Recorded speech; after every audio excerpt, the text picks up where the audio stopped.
Hello guys, welcome back to my channel. তোমরা দেখতেই পাচ্ছ আমি এখানে রেডি হচ্ছি। আচ্ছা বলো তো আমি কোথায় যাওয়ার জন্য রেডি হচ্ছি? জানো না তাই তো? হ্যাঁ, আমি জামাই ষষ্ঠী যাওয়ার জন্য রেডি হচ্ছিলাম।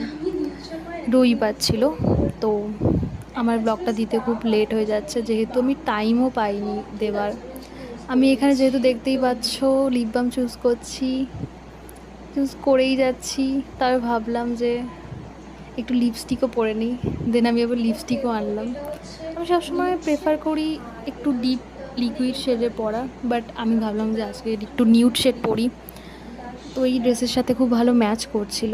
দেখতেই পাচ্ছ আমার চুলটা এত ভেজা যে আমাকে বেঁধে রাখতে হয়েছিল। শেষ পর্যন্ত আমার চুলটা কিন্তু শুকায়নি। আমি এখানে আবার লিপস্টিক দিয়ে ব্লাশ হিসেবে লাগাচ্ছি মুখে, কারণ কি আমি ব্লাশ লাগাতে খুব ভালোবাসি। আর এখানে দেখতে পাচ্ছি আমি রেডি হয়ে চলে এসেছি। ফাইনাল লুক এটা। জানিও কমেন্টে যে কেমন লাগছে। তোমরা যদি এই ভিডিওটি পছন্দ করো তাহলে আমি আর প্রত্যেকবার দেবো।